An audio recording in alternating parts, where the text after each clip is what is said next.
Hali gani mwanafamilia wa channel tupendwa hii hapa ya Kileo Media. Kama ndo mara yako kwanza basi nikusihi usisahau kusubscribe, kulike, kushare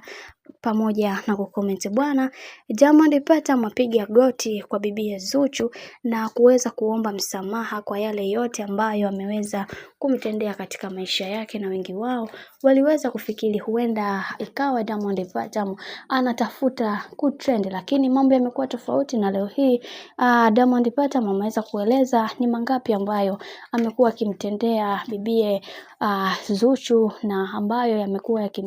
hayampendezi, na ameweza kusema kwamba yeye atapambana kuweza kuhakikisha bibie Zuchu anakuwa moja kati ya mtu bora katika maisha yake, kwa sababu watu wengi wamekuwa wakizungumza mengi na kusema kwamba Zuchu ameshaweza kuharibiwa na bwana mkubwa Diamond Platnumz, na hii ni kutokana na zile tabia za bwana mkubwa Diamond Platnumz. Lakini mambo yamekuwa tofauti, na wengi wao waliendelea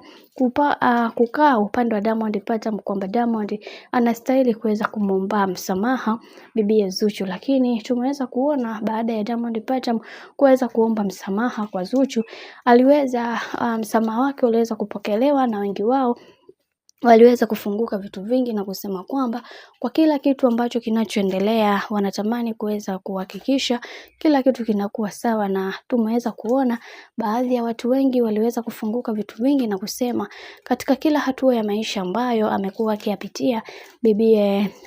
Zuchu, wengi wao walitamani kuweza kusolve haya ambayo yanayoendelea, na wengi wao waliweza kuzungumza mengi na kukili na kusema kwamba katika kila hatua ya Zuchu ambayo amekuwa akipitia katika maisha, wengi wao wamekuwa wakimsupport kwa namna tofauti tofauti. Na pia tumeweza kuona hata mama yake mzazi bibi Zuchu amekuwa akilieleza hili mara kadha wa kadha kuhusiana na maisha ya Zuchu ambavyo yanavyozidi kuwa moto.